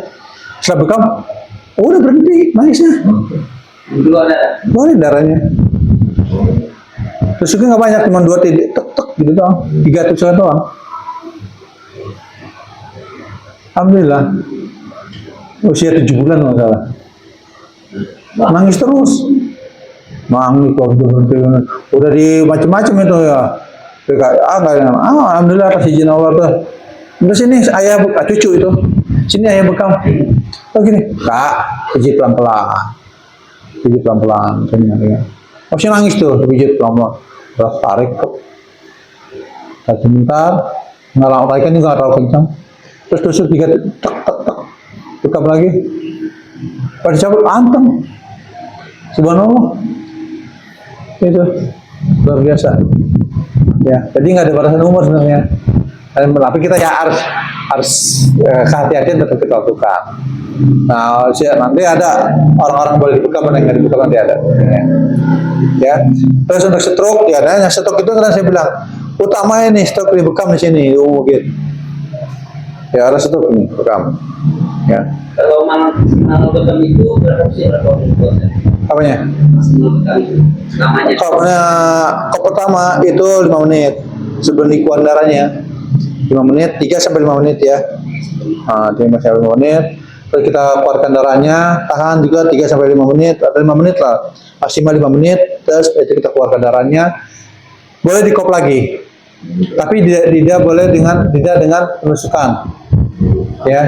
Walaupun nanti ada teman-teman kita bekam itu sampai berkali-kali nusuknya. Nah, tapi demi kehati-hatian menjaga kulit biar nggak rusak, maka cuma 1 kali aja. Gitu. Kan ada yang sakit. Kalau sakitnya masih terasa sakit, ditusuk lagi. Tusuk lagi sampai berkali-kali. Ya. Ada saudara-saudara kita yang tandingnya seperti itu. Itu sekali aja. Dulu kita, ya terus aja. Waktu dulu saya awal-awal belajar, nusuknya bisa 3 kali nusuk. Tusuk, wah kurang banyak darahnya. Tusuk lagi, bersihin lagi, tusuk lagi gitu. Nah, tapi secara kita belajar secara anatomi, wah ternyata nih kulit jadi rusak ketika terlalu banyak ditusuk. Gitu. Tapi sekali tusukan, tapi kalau bisa maksimalkan nusukannya. Kalau dulu zaman belajar, saya itu nusukan itu ada dibagi berapa tusukan ya. 1 rukun Islam, rukun iman, itu terus amal 9 titik, 9 tusukan gitu biasanya. Kalau sekarang wah itu mah mitos saja ternyata. 29.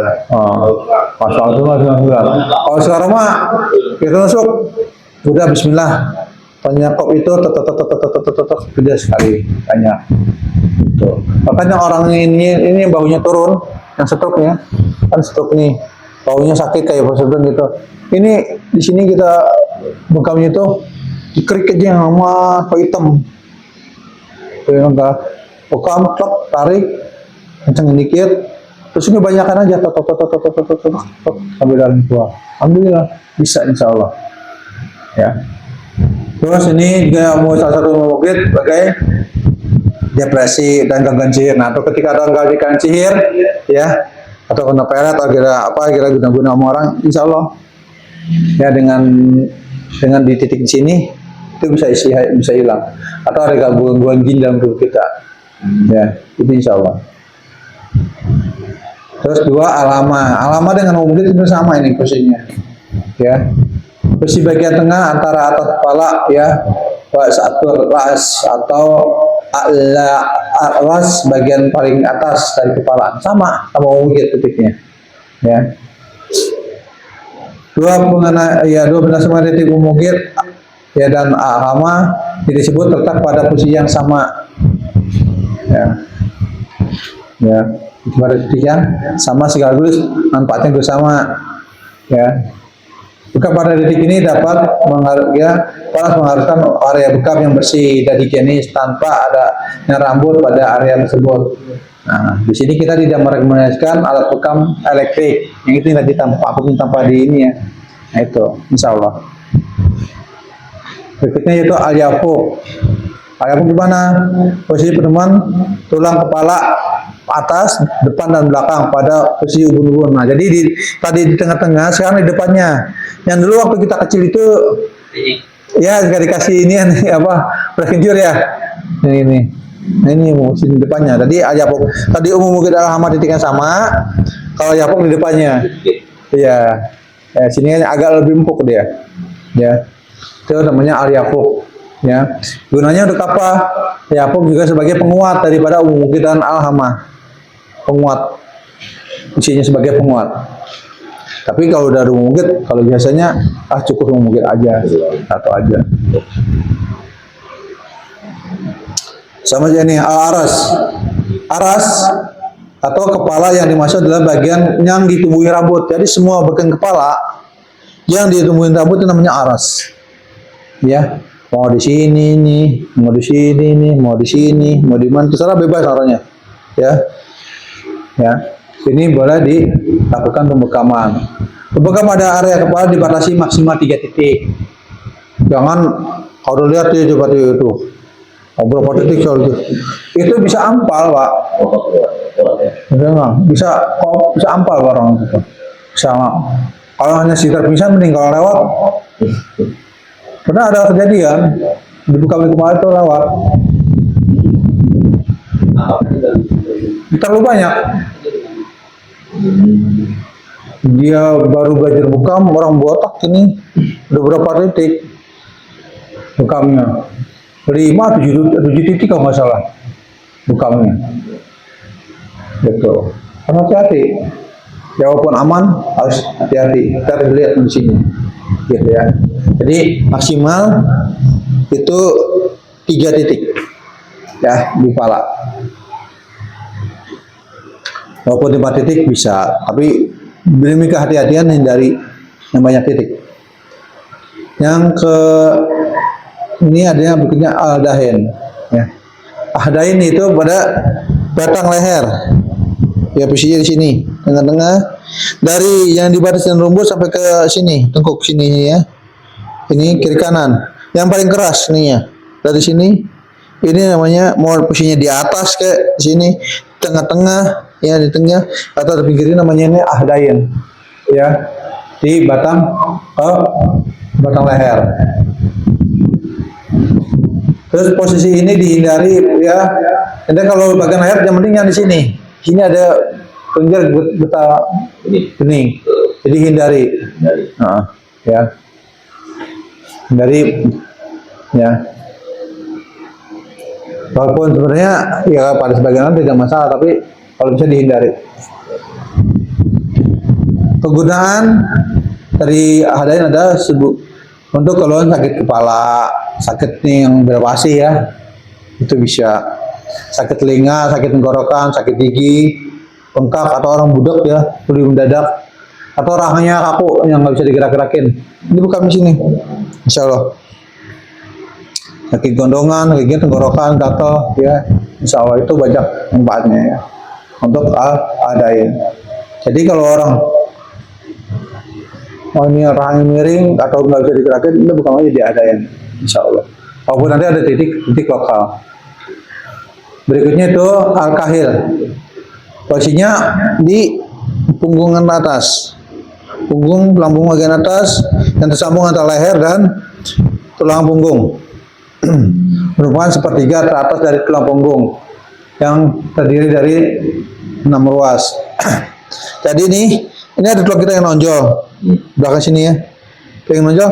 Tapi itu ngekopnya jangan pas di tonjolannya, turun, pas di bawahnya, turun. Ya satu ruas, itu baru kita ikam kop di situ. Kenapa? Karena kalau dipas di ini dia wadirin kalau suka terjadi efek samping. Efek sampingnya apa? Lidahnya keluh, dia nggak bisa digerakin. Makanya harus di bawahnya, bagian tengkuk yang tonjolan itu. Jangan pas di tonjolan. Karena sebagian orang akan bisa mengalami keluh pada lidah. Kegunaannya semua penyakit dan keluhan melancarkan sirkulasi darah. Ya, ini dikenal dengan 72 titik penyakit. Ya, akhir itu 72 penyakit. Nah, makanya kita bekam. Nah, ini teman saya itu bekamnya cuma kahil doang, 1 titik doang. Tapi bahasanya banyak, aneh. Dia yang mahal jualan herbal, mahal jualan herbal ya.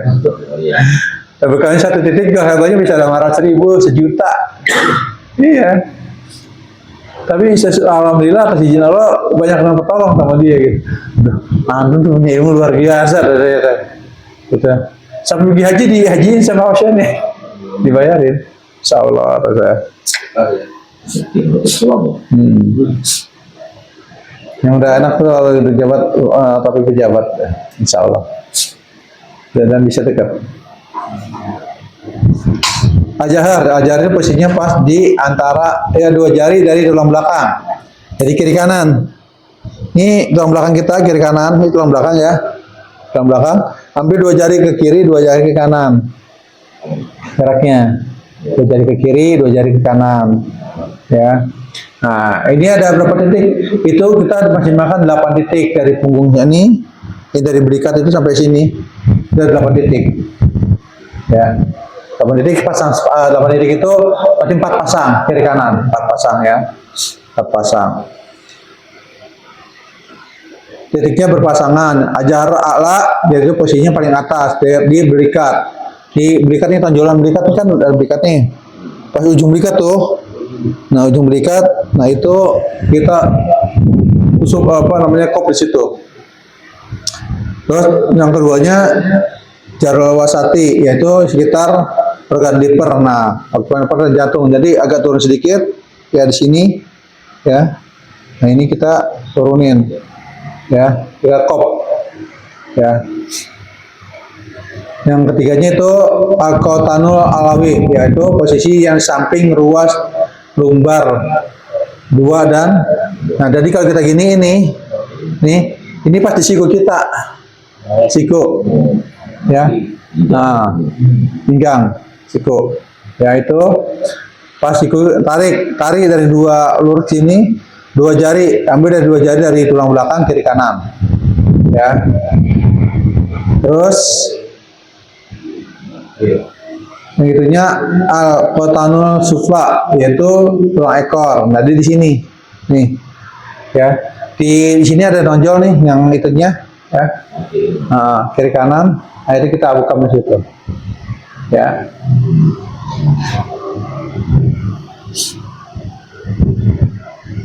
Yang berikutnya itu al-warik ya. Al-warik posisinya adalah di kiri kanan, pada bagian tunggul kiri kanan. Jalasa ala warihiyah, artinya duduk. Nah, tempat duduk nih.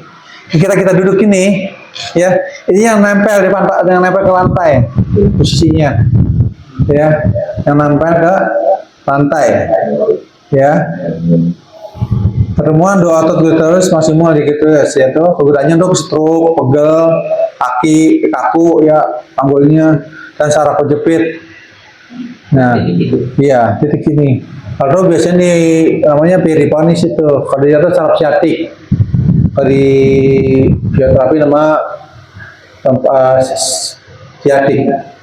Ya, jadi kita di posisinya pas ini. Kalau kita ini yang nempel ke lantai. Itu buat skoliosis juga bagus, buat spondylosis itu degeneratif tulang. Jadi tulangnya mengalami penuaan, ya, penuaan.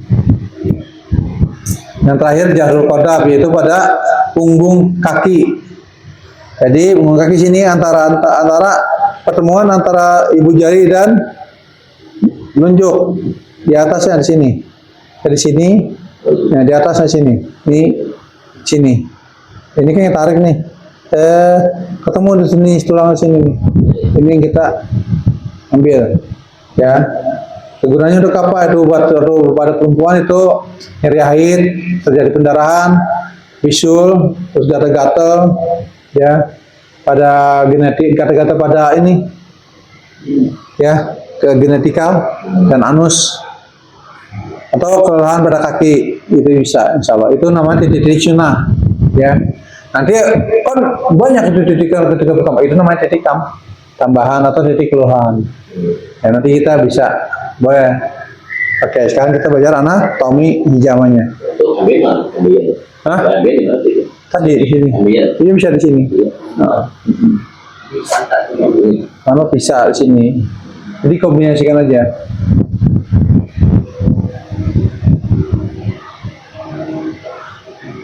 Kulit, satu anatomi hijamah, ya. Kulit adalah organ terbesar dalam tubuh manusia, karena itu banyak toksit dan racun terkubur di sana. Dengan berbekam dapat membersihkan darah yang mengalir dalam tubuh manusia. Nah, itu adalah manfaatnya bekam, ya. Nah, ini secara lapisan kulit yang paling pertama itu epidermis, lapisan kulit yang pertama. Nah, ini namanya ini epidermis nih, luar, ya. Ditambah lagi dengan dermis yang kedua lapisannya. Terus ya tujuannya untuk ya melindungi tubuh dari dan memproduksi kolagen, elastin dan histamin. Ya, ini tujuan daripada kulit, ya, untuk melindungi tubuh dan menyesuaikan, mengatur suhu tubuh juga, ya. Ketebalan kulit manusia terdiri dari kulit tebal dan kulit tipis. Ketebalan kulit punggung tidak sama dengan kulit wajah. Wajah itu lebih tipis dari kulit punggung. Ya. Toksin sebagian besar berada pada pembuluh darah yang berada di lapisan epidermis dan dermis. Tuh. Ya, jadi paling atas, paling luar. Akibat perlukaan terlalu dalam. Nah, ini kalau hasil yang keluar dari pemakaman adalah darah bersih dan tidak mengandung toksin. Cenderungan darah yang keluar akan semakin banyak. Jadi harus hati-hati ketika bekam. Mesti jarumnya juga, ya, jangan kalau daleman. Terus kalau kita sayatnya juga nggak boleh kelebaran, nggak boleh kepanjang. Kalau daleman, karena kalau daleman sayatnya diluka, gitu, ya. Ada ini nggak, habis curi nggak Pak itu? Nah, ada. Dagangnya ini Bang, cuma itu doang Pak. Bedanya itu. Oh, ini nomor berapa itu? Nomornya 11. pokoknya nomornya umum yang Nomor 11. rekomendasi. 11 atau 15? Iya, yang rekomendasi itu. Nah, saya nggak bawa juga lagi. Harus belajar Pak, pakai nyayat. Tangannya iya. Belajar nyayat. Tapi nyayat itu kan orang lain. Kayak diri kita sendiri yang disayat. Belajar ke bawah nih. Enggak, dari kita aja. Langsung kulit kita. Saya nggak pernah pakai, saya belajar nggak pernah pakai balon. Tapi diri kita. Nih, tusuk. Oh, teman saya malah ada bekasnya banyak. Oh, dalam banget ini. Apa bekas-bekasnya? Itu pas mana ada? Oh, enggak. Tidak diatur. Soal di sono pada ini.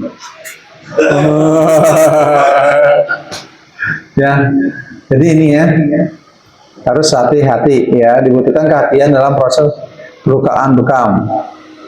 Perhatikan target bekamnya. Jadi kalau pakai lancing itu aman, karena kedalamannya itu pasti di standar paling dalam, dia nggak sampai 1 cm misalnya. Lepas sarung tangan dulu. Kayaknya nggak mungkin deh. Nah, sedangkan ini udah kena kotoran dari yang si A. Itu adabnya.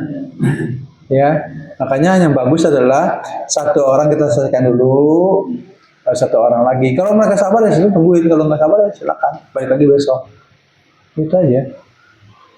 Nggak boleh, jangan demi ngejar target ajar langsung 5 orang, 3 orang langsung ngajar sekaligus. Nggak baik. Ya, kita jangan ngejar targetnya itu, tapi jagalah maksudnya kenyamanan pasien kita. Gitu. Kalau saya sih gitu, lebih baik lama daripada sekaligus. Gitu. Cuman paling kalau lebih banyak mungkin durasinya ya. Biasanya kita mijitnya setengah jam, 15 menit. Kalau banyak orang main mijitnya 5 menit cukup. Yang penting terus udah tetap gitu. Iya, itu udah. Kalau mau anak kasih minyak hangat kan lebih terasa tuh. Kalau saya sih biasa gitu. Hangat, pijit, ada anak baru kita kop. Biasa sih kayak gitu.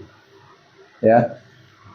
Fungsi darah sebagai pembawa zat-zat makanan dari sistem pencernaan ke seluruh tubuh, mengangkut oksigen dari paru-paru ke seluruh tubuh, mengangkut sisa metabolisme ya ke seluruh tubuh, mengangkut hormon dari kelenjar hormon ke organ sasaran, memelihara keseimbangan cairan tubuh, mempertahankan tubuh dari serangan mikroorganisme atau benda asing lain yang dijalankan oleh sel darah putih, ya. Terus memelihara suhu tubuhnya itu isi darah biar tubuh kita normal, ya. Kan kita kalau demam nih tinggi gitu, ya sebenarnya darah kita juga lagi tubuh kita itu dia berusaha menstabilkan, gitu. Ini darah kita dari apa? Arteri, ya, vena dan kapiler, ya.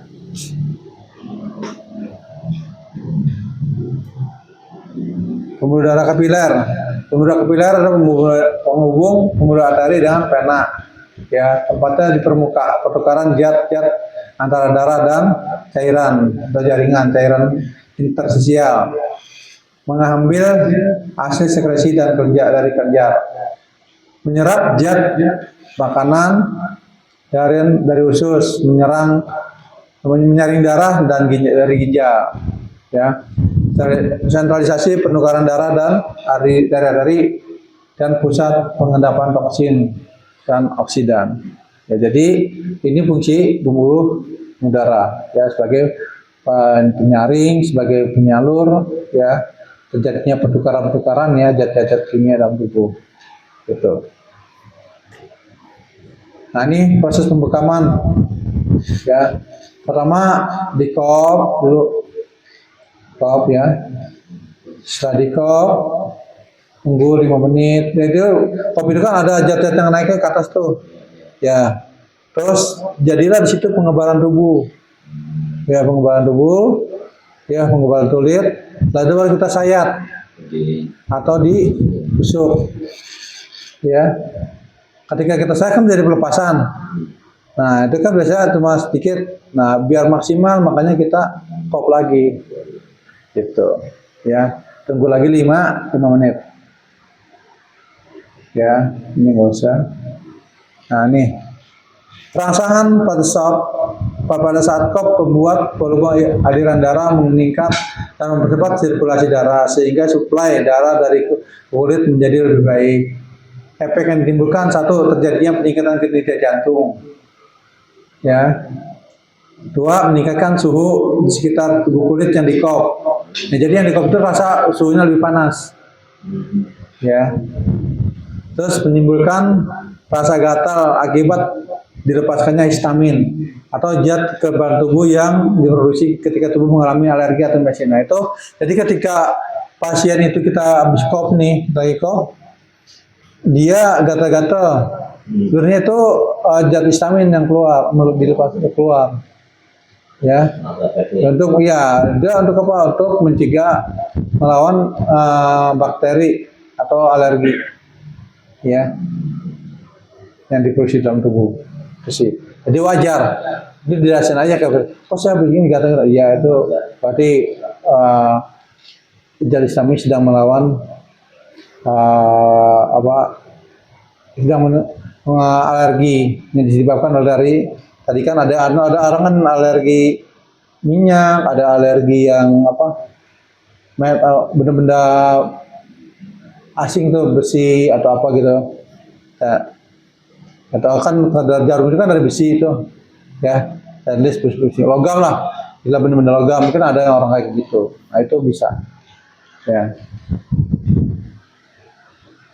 Torehan, rasakan nyeri pada saat perlukaan akan menyebabkan terjadinya pengiriman sensor oleh motor neuron ke talamus untuk diteruskan melalui serabut saraf, ya, simpatik, agar terjadinya pelepasan air antara lain hormon kortisol, endapan endorfin dan enkefalin. Nah, jadi ini ketika kita bekam ini yang keluar ini, ya, terjadi pelepasannya hormon kortisol, ya, meningkat, hormon kortisol kita meningkat, dan endorfin juga sama, ya. Jadi hasilnya akan lebih rileks ketika dibekam, ya. Ini yang keluar, ya.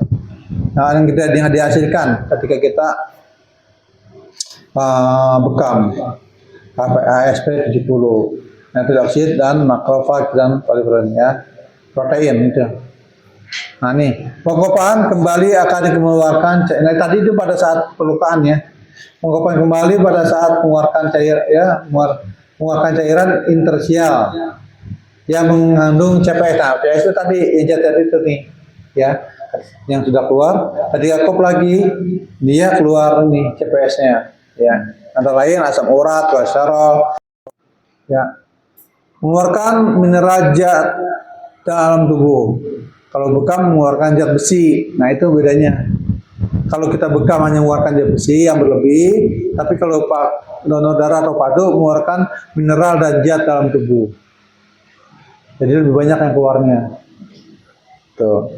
Terus semua yang keluar secara, ya, sama seperti darah yang saat kita luka. Kalau kita luka nih kepotong terus darah keluar. Nah, itu sama dengan darah donor atau darah padu. Nah, kan darah apa aja kan nggak terkontrol. Tapi kalau bekam hanya cairan intersial aja. Intersial itu yang tadi yang mengandung CPS. Jadi bukannya darah sebenarnya yang kita keluar itu, tapi cairan CPS. Enggak, itu kan berbusa.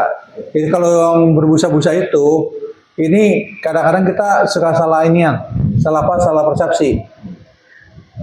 Ketika kita dibekam, kan ada gelembung-gelembung gitu kayak busa-busa gitu, ya. Sebenarnya itu ada beberapa kemungkinan. Bisa jadi kopnya dibocor. Ada celah-celah di antara pori-pori masuk. Ya, masuk kan jadi bergelembung tuh. Nah, iya, gelembung-gelembung kan. Kok bubu jadi kan kayak busa. Nah, ini ini penyakit gini itu salah. Ya nggak ada seperti gitu. Ya. Jangan kita jadi orang yang sok tahu lah gitu maksudnya. Udah bekam, oh iya gitu. Saya juga gitu sering. Wah ini gini, berarti ada mungkin ada bulunya gitu di setelah itu kan nempel gitu kan. Apalagi terutama orang-orang yang bulunya banyak itu, yang sering banyak berbusa mah. Kalau yang nggak ada bulunya mah jarang. Kecuali yang kulitnya udah kendor, ya. Itu baru bisa keluar. Kalau udah kenceng mah, insya Allah nggak ada Pak. Jangan sampai kita salah menilai. Kasih tahu orang ini ternyata dia bukan. Itu nggak boleh. Ya. Kalau kita orang kita, oh ini masalah dia ada di ginjal, oh dia masalah di lambung, nanti ada diagnosa Pak. Diagnosa kita lihat. Jadi cirinya apa ya, gini-gini, oh sakit gini. Oh, nah ini itu yang harus kita pelajarin, ya. Bukannya dari hasil darahnya kita, kalau darahnya nggak ada, kecuali kita bawa ke lab, ketahuan, gitu ya.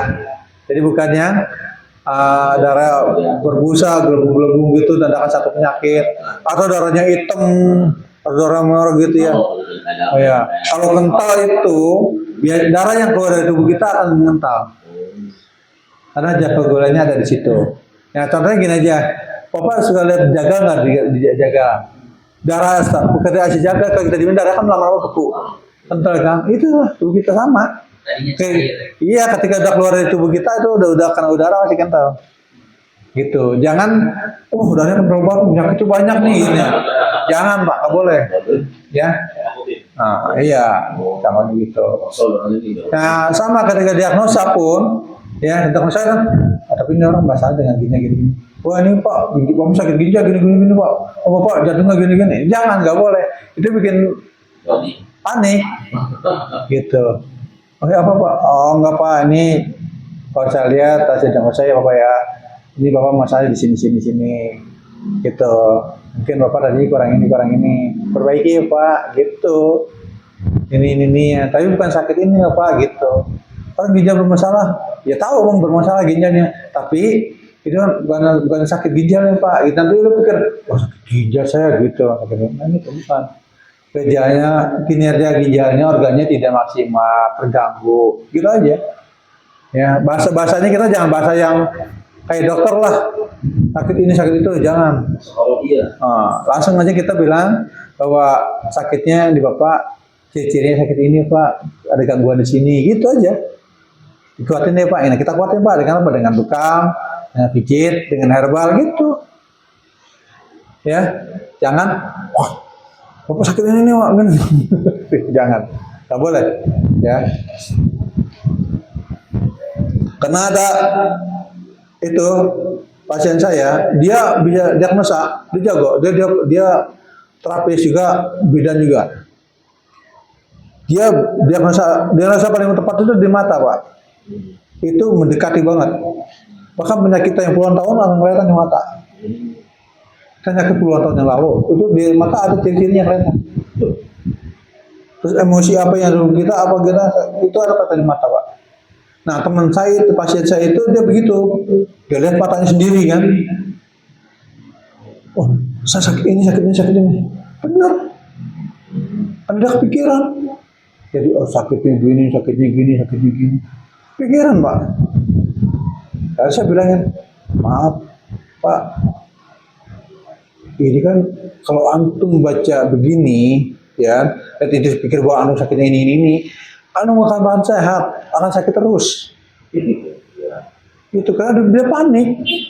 Sakit ini, kok banyak amat sakitnya ya? Itu Pak. Dia panik sendiri, karena dia bisa kan? Dia bilang enggak, bisa mendak sendiri. Dia salah kaprah kan? Itu nggak boleh. Udah kayak nggak punya Tuhan aja. Dan jadi itu manfaat bekam. Itu merangsang membentukkan sel darah merah yang baru, yang mengganti sel darah merah. Darah kita, ya, itu berproduksi setiap 120 hari. Ya, 120 hari itu darah kita berganti dengan darah baru. Ya, tapi kan nggak sama tuh, nggak bareng. Ya, ada yang di sini, ada yang di sini. Patokannya jantung di tengah ke arah kiri. Ya, kalau paru-paru kiri kanan. Ya.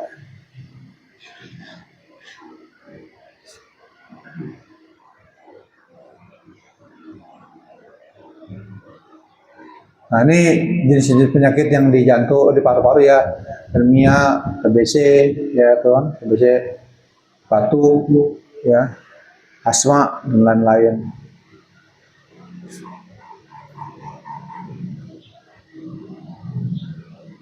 Nah di dalam mereka juga ada disebutkan di dalam Al-Quran ya, Surat Al-An'am ayat 125 yang artinya barang siapa ya Allah menghendaki akan memberikan kepadanya petunjuk, niscaya dia akan melapangkan dadanya. Nah kan di sini dada ya.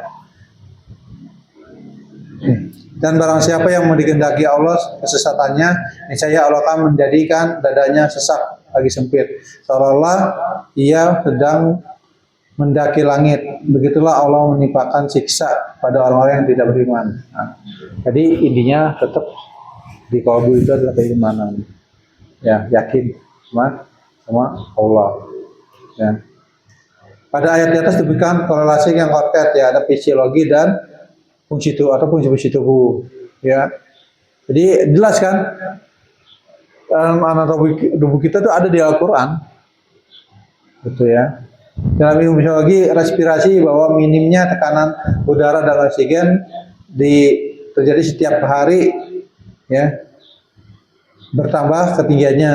Sedangkan seseorang dari permukaan bumi. Jadi kalau semakin dia tinggi dari permukaan bumi akan semakin kencang kanan itunya, ya, kanan oksigennya.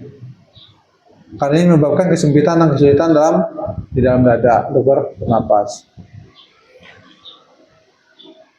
Dalam surat At-Tahwir disebutkan, dan demi subuh apabila fajar telah menyingsing.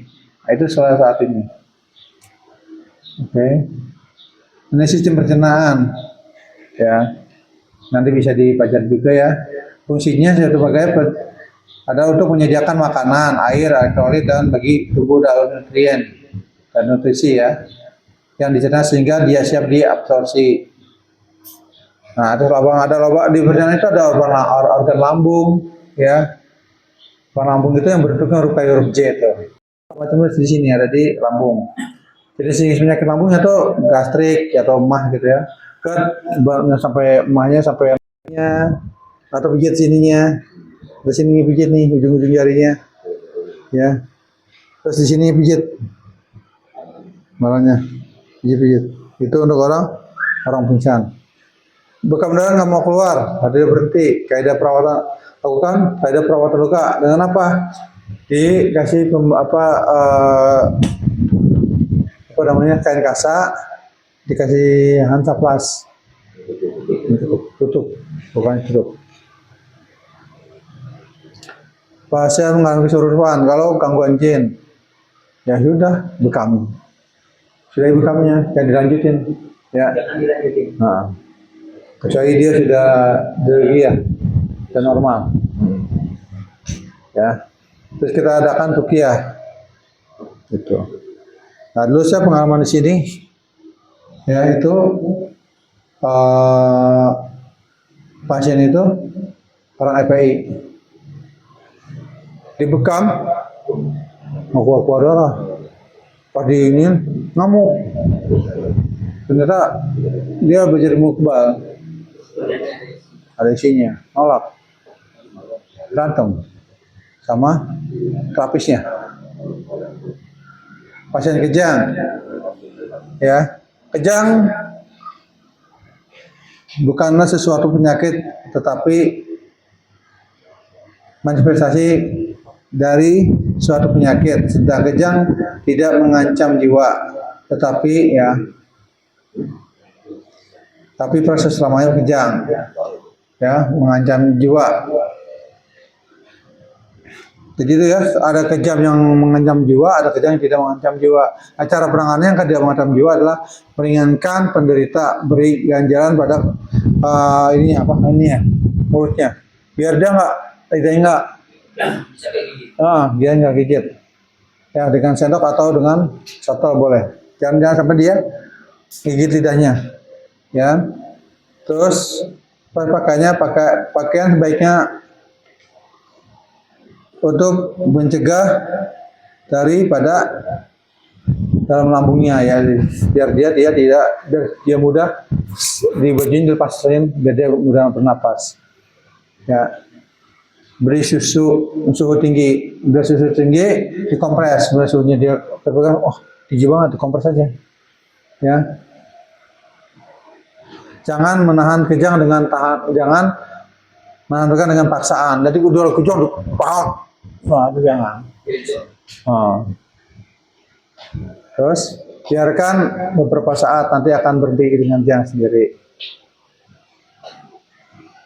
Terus pasien mengalami sesak napas. Sesak napas adalah hasil dari kombinasi infus atau rangsangan ke otak dan dari saraf yang berakhir di paru-paru. Tulang iga, otot, dada, dan diafragma dengan dipersepsi dan intervensi pasien. Sesak napas diperberat karena kegelisahannya, memikirkannya. Sesak napas akut dyspepsia, ya, bisa karena penyakit pernapasan atau asma, ya. Terus penanganannya seperti apa? Penanganannya adalah dipandu rileks, tarik napas, hembuskan, terus habis istighfar.